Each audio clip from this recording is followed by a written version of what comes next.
everyone, welcome here. If you're new here, my name is Rebecca. If you're not new here, welcome back. Thank you for coming back and watching another video. So today's video is a Q&A. I asked you all to leave me some questions and you left a ton of great questions. There's a little on minimalism, on sustainability, just some general life and lifestyle stuff. So I'm excited to dive in. Okay, first up, let's answer some questions on sustainability. All right, first up, were you raised in a sustainable household? And if not, when and why did you make the change? I would say that I was not raised in a sustainable house necessarily, but it was the 80s and the 90s and sustainability was not as top of mind as it is now. We did all the typical 80s and 90s things for sustainability. You know, we started recycling and that type of thing, but I don't think I really got committed to a really sustainable lifestyle probably until about 2012. And really what shifted for me was awareness more than anything. 2012 was a big year in my life. I made some significant changes. I also started doing my yoga teacher training, which sort of put a new focus and a new lens on the way in which I used intention and mindfulness in my life.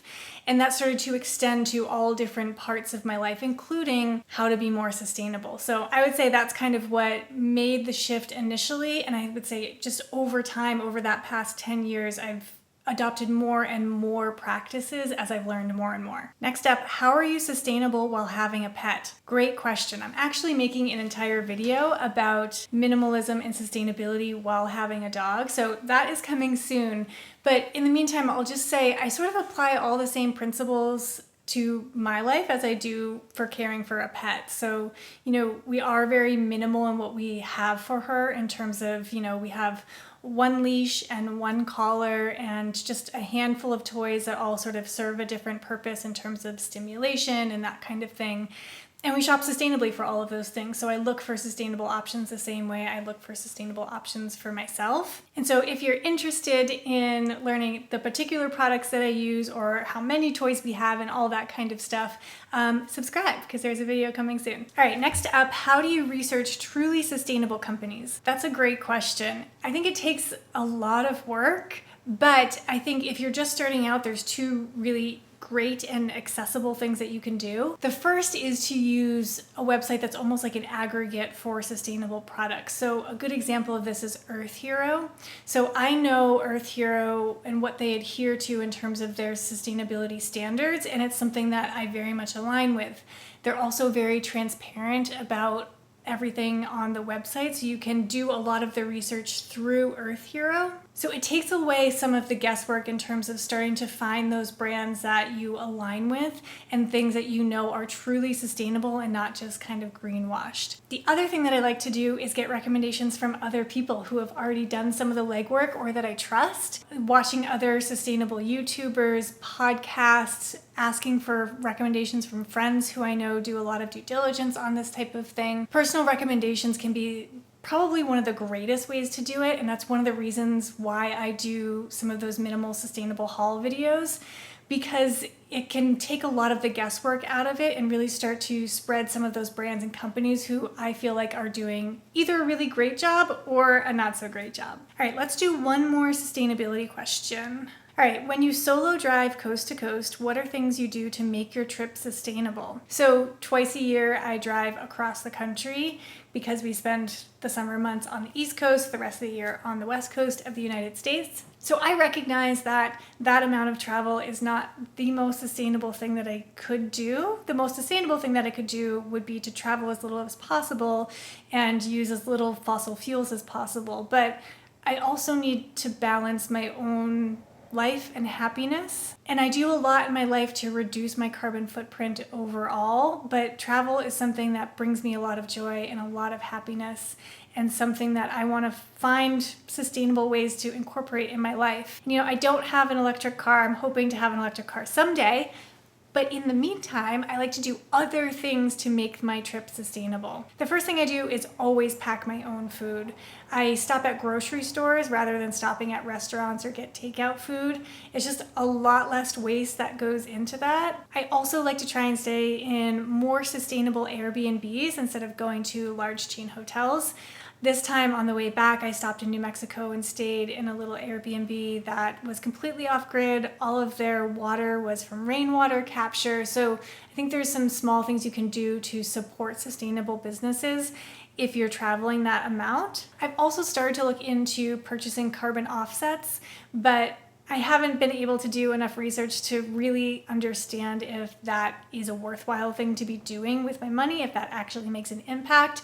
So if I get to a conclusion on that, I will be sure to share it with you. Okay, so let's move on to some lifestyle questions. Let's see. All right, let's start with this one since we were just talking about this. I'm super interested in hearing more about your arrangement on living 9 months in Joshua Tree in the summer on the East Coast. How do you make it work, rental, lease-wise, financially, and work-wise? What motivated you to pursue such an arrangement? Okay, so how we make it work-wise is that my husband Murphy is a climbing guide, and so he works seasonally. So he works the guiding season in Joshua Tree and then the guiding season on the East Coast.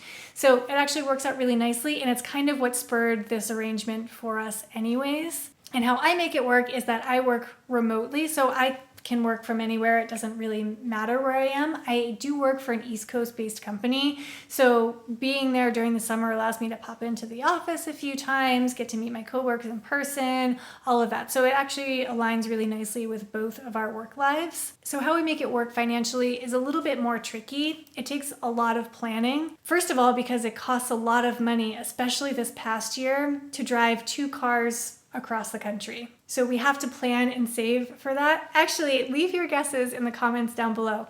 How much do you think it costs for 2 cars to drive from Joshua Tree, California to Maine? Just in gas alone, not talking about like any sort of oil changes or repairs or anything like that. But that is also something that we need to budget for. And then the biggest thing is that we have to pay 2 rents at once, right? So this house here is a rental, and then we also rent like a little cottage cabin type thing up in Maine. To be completely frank, the only way that we can afford that is the fact that in Maine, we share that house with other people. We share the rent with other people, and we know the people who own it, and they give us a screaming deal on the rent. It's pretty cheap. So we happen to fall into that really fortunate situation. But the other thing that we need to account for is that we need someone to look after the house here, right? We don't just want to leave this house empty. We need someone to house sit it. We need to pay for that as well. So it takes quite a bit of planning and budgeting and saving to be able to make that work. But it's a really important part of our lifestyle right now. I have a lot of personal ties on the East Coast, a lot of friends and family, and I really appreciate being close by to them for those months and having the opportunity to see them more easily.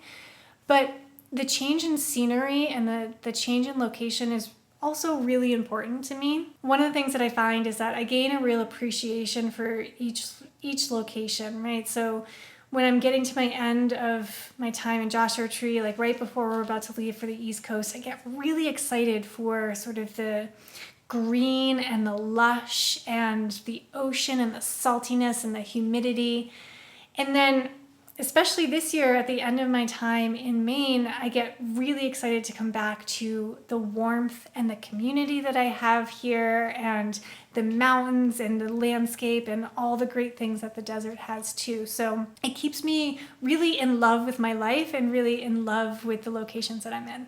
All right, we are back. I had to change the battery in the camera. Next up, in your last video, you mentioned that your current home is a rental and not your forever home. Would you consider buying a house? Why or why not? So we are not considering buying a house, but we are considering building a house. And really, building a house in a lot of ways feels like an extension of my value system in terms of being able to build something that is sustainable, hopefully off-grid, and very intentional, right? So really designing a house for the way that we live and the space that we need, and not just sort of taking someone else's idea of what they need in a house and trying to make it work for our lifestyle. So we are still quite a ways away from the actual build of our house, but it's something that we're working on, something that we hopefully will start to be able to move on in the near future. All right, next up, what do you and your hubby do for work? I think I already answered part of this. Murphy is a rock climbing guide. I am a brand strategist at a branding agency, and I work remotely. Okay, next question. Have you thought about adopting another doggo? 1000%. I would love to have another dog, maybe even another 2 dogs. I don't know, a house full of dogs sounds like a lot of fun to me. Gypsy is my first dog, and I didn't know until I met her how much I loved having a dog. But the reality is that our life, living sort of part of the year in California, part of the year in Maine, is not going to be good and healthy for all dogs. It works because of Gypsy's personality, and she's very adaptable, she's very low-key, she's a good traveler. I would be afraid though of bringing another dog into our family and not having it necessarily thrive with this kind of bi-coastal lifestyle. It's not for every dog, and I think we got really lucky with Gypsy. So while I would love to have an entire house full of dogs, I think we're gonna be a 1-dog family for a while. Okay, let's do a couple more lifestyle questions and then we'll move on to some questions about minimalism. All right, let's see. You know what, let's do this one. I didn't get any other questions like this. I thought this was really interesting. How do you get YouTube sponsors? So I could probably make a whole video about being a creator on YouTube and kind of how that works from a financial perspective. But I will say this. I have an email address listed in the description box, and sponsors usually just reach out to me. I honestly probably get at least 2 emails a day about YouTube sponsorships. It tends to spike when you have a video that's also doing really well. So if I post a video that's getting a lot of traction, I might get 4 or 5 per day, which is a lot given that the fact that I'm a pretty small creator here on YouTube. I can't imagine what it must be like for someone who has like millions of subscribers. It must be bananas. But for the most part, I don't respond to almost all of the emails. I will tell you what really perturbs me is when a brand reaches out and clearly doesn't know anything about my channel. Right? They'll reach out and ask me to sponsor a product that like is clearly not sustainable, clearly doesn't align with my value system. I'm like, have you even watched one of my videos? Did you even try to figure out if this was a fit? So I won't even respond to those. They just like immediately get deleted. But if a brand reaches out, the ones that I've really only said yes to over the years are brands that I already know and love. There's been a couple that I've tried for the first time, but by and large, it'll be like, oh, this brand that I already know, already use, reached out to me and they want to do a partnership, great. And then from there, the process is really easy. I usually email back with what the rate is for an integration in a video. We sign a contract, I do the video, send it to them for approval, and then post it, and then they pay you. It's actually pretty simple, but the way that I do it is very passive, right? This is not my main source of income. When a sponsorship comes along, it feels like a cherry on the sundae. You can reach out directly to brands and sort of pitch yourself to brands, but I have not done that yet. All right, last lifestyle question here. Why don't your videos have bloopers anymore? Great question. The videos have bloopers when I mess up a bunch. The longer I do YouTube, the better I am at sort of like sitting here and talking to the camera, and the less that I mess up. But sometimes I just have days where I'm like, I can't spit it out. And those are the videos where I'll put the bloopers on the end. But if it doesn't happen, I'm not gonna put them in there. All right, let's answer some questions about minimalism. What are your favorite minimalism channels, podcasts, and inspirations? So I will say that I don't consume a ton of minimalist content. I do consume some, but I find that I don't like my sort of approach and opinions to be really jaded by other creators, especially when I'm trying to, share really authentically on my own channel. But there are a couple creators who I really like. One is Ronald Banks and the other is Gabe Bolt. I think it's Bolt. It might be Bult. B-U-L-T. Ronald Banks, I think his content is really down to earth. It's really relatable. And Gabe, I think, does a really nice job of making really engaging videos. I think he's probably got some sort of film background. Like, he has very well-produced videos, which keep me sort of really engaged and I have a good time watching them. And I do come in and out of listening to the Minimalist podcast. The Minimalists are actually one of my first forays into understanding and exploring minimalism, and every once in a while I'll sort of pop in and listen to a few of their podcasts as well. All right, next up, what do you think of toxic minimalism? Is it a problem? So this is another topic that I'd like to make an entire video around, but toxic minimalism is this idea that you can take minimalism to an extreme that might be unhealthy, that the lifestyle can put a lot of pressure on you, or you might end up missing out on experiences, or that the minimalism community in general is unwelcoming or only for a certain type of person. And for me, minimalism always comes from a place of mindfulness and intention, right? It has nothing to do with the number of things that you own.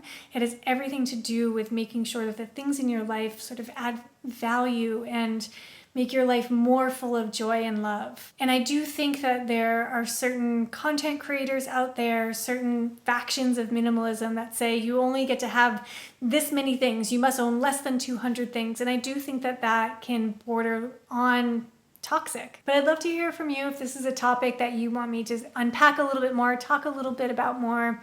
Just leave a comment down below and let me know if you're interested. All right, let's do one more question. I feel like I've been talking for a really long time.